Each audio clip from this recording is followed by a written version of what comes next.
Okay, good afternoon everyone, evening, wherever you may be. This is Carpo, and I want to start out by saying thank you to everyone who's watches my videos. I don't really know why.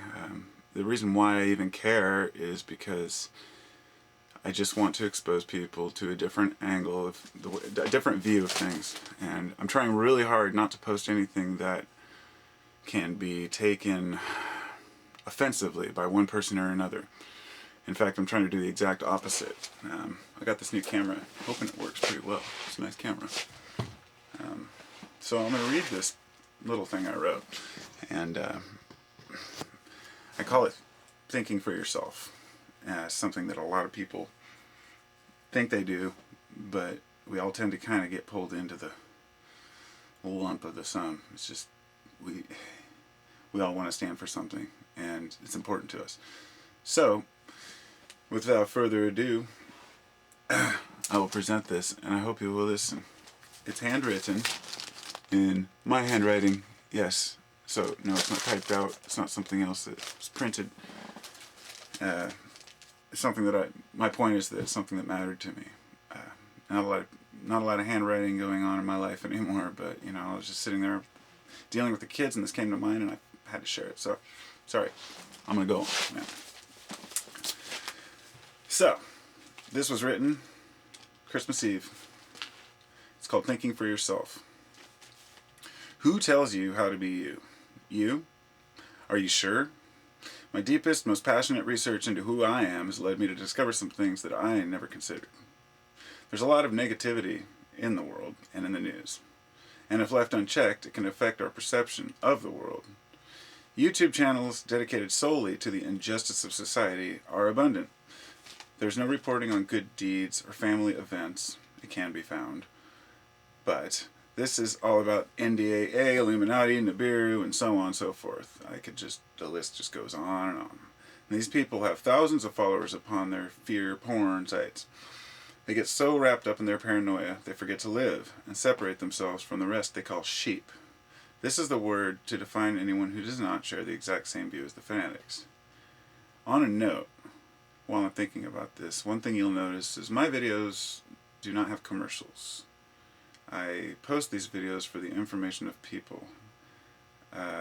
Most of these conspiracy fanatic, sites and channels on YouTube, you'll find they all have commercials. There's very few people posting information out there that aren't trying to bank on it. So be aware, ads mean money. And look for the people that really mean what they say.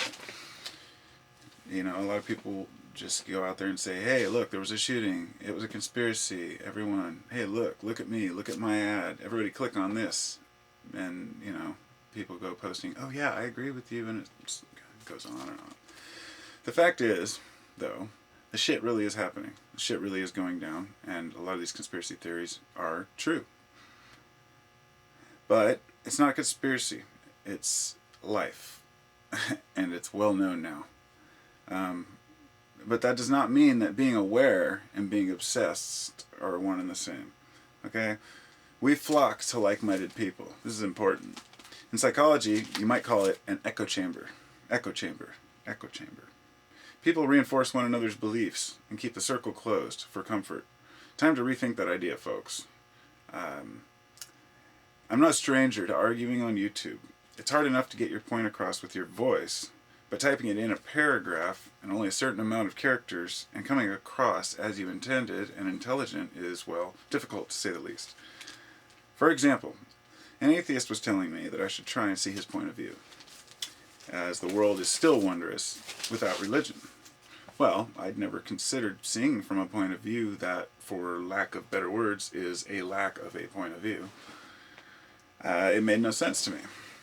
I mean, I'm not religious anyway, and he made the assumption because I considered myself in no group and not an atheist. You see where this is going. He believed so strongly in not believing it, it became like a religion to him. A belief in not believing, if you will. He gave himself a label. Why do we need labels? To identify with those who reinforce our beliefs, to be a part of a team or a group. It's human nature. We all do it, and you can't try to distance yourself and separate yourself from it completely. That's just how it is. We desire to belong to a group, and that's okay. You just have to think, what does your group stand for? And is it good for all of mankind? When we detach from these groups and begin thinking for ourselves, we truly begin to learn. And do you believe everything you were taught in school by now? By scholars, by teachers that are supposedly well educated on the subjects? No. Then why believe one guy's paranoid ranting about losing our gun rights every week?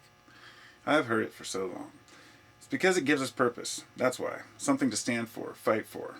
Our communities need us, and we could turn that energy into positive change rather than useless anger and blame. So don't get me wrong, these issues need to be confronted. But it's how are you going about confronting the issues that is important. We feel lost, confused, overwhelmed by everything we face each day. Scapegoats are everywhere. When we are broke, it's the corporate world's fault. When we're doing well and we have a lot of money, then it's because of something we've done.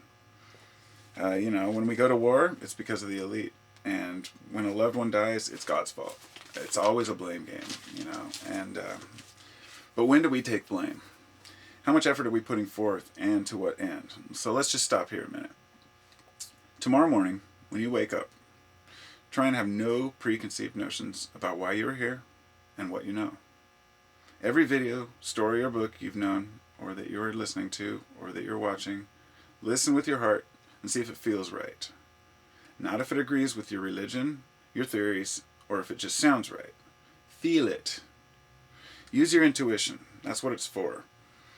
You'll begin to blossom a whole new system of reason. Synchronicities will increase dramatically. You'll begin to flow with the universe. Now, this is not some new age bullshit or mysticism. It's simply the system our universe uses to get our attention. Synchronicities. We all know what they are.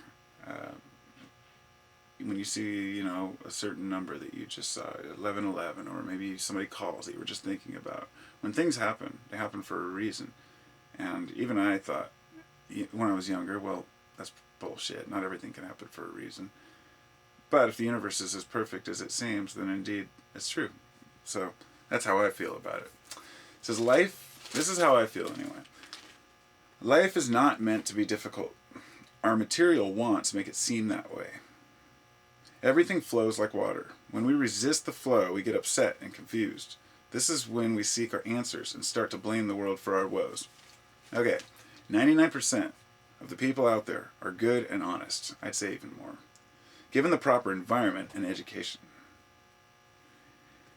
Now, given those two things, the proper environment to be raised in and a proper education, there would be little crime. The 1% that is psychotic will always be there. Psychosis occurs in about 1% of the people, and it always has. It hasn't changed. That rate's been consistent. A psychotic person, or a person who that has no feelings, no emotion, the kind of people who commit the heinous crimes. In fact, in some cultures, the psychotics were disposed of to keep society running smoothly. And they asked some Inuits, I believe it was, what they do with the psychotic people up there. And he said, we'd walk them we'd go on a walk and we'd push them off the edge of the ice. Because, they know one psychotic person can ruin a culture. Okay, so, unfortunately, in today's world, that same 1% of the psychotic people that used to be pushed off the cliff are running the banks, the governments, and all the power centers of the world. The reason for this is because only psychotic people desire power so strongly. Most of us are content to have a home, a family, and not go hungry. Love your neighbor. Have a great time. What has happened is that all these psychotic people have used the media to convince all of us that we also need all that shit to be happy. The material goods, the cars, the houses. So we listened, or at least our parents did. And now we're left holding the bag, so to speak. There are expectations placed upon us by our parents to get prestigious jobs, make lots of money, and buy nice things. I mean, really, this is what we're expected to value. Stuff. It sounds absurd to anyone who knows the truth of what is important in life, but it is our society. Even those of us who know still have to face the rest of the echo chamber, talking of their new cars, new phones, and their 8,000 square foot house for 2 people, and their new iPad and the $150 case for it. Envy creeps in, and we boost our own egos by either lying or stealing to gain more, or insulting the person, saying, finding some fault in them. For the elite, this can extend quite deep, depleting trillions of dollars from the economy, simply for ego. No, folks, it's seldom about money when you're a billionaire. It's all about power, and they want more. And it really is. Once you have a certain amount of money, it's not about money anymore. It's all about power, ego tripping, and that's pretty fucked up. But we give them the power by our ignorance. And this comes full circle, back to my original point. We have to be informed, aware, and take action to preserve our freedoms. This endeavor can get quite intense and stir up a lot of emotions. Then, eventually, anger and spite can creep in.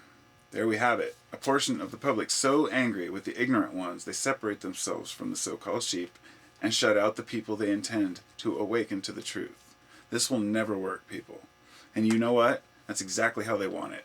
Division on every level. And it's working. It's working so well. We're not fools. We may be foolish, but we're not fools. And it's never too late to change your mind about things you thought were true. And don't be afraid to do so. Remember, some things are the way they are because they work. Some are failed attempts, but we're only human, whatever that means. And that's as far as I got on paper, but you get the gist of it. It's about being completely aware. Nothing is black and white. You can't be ignorant or be aware. You're somewhere in the middle. Each one of us is like one or the other, or somewhere in between. And but our view on what we consider ignorant is completely different from the next person. Like I was considering this, a person might consider someone ignorant because they don't know that the world banks run the economy and that they're just running it into the ground.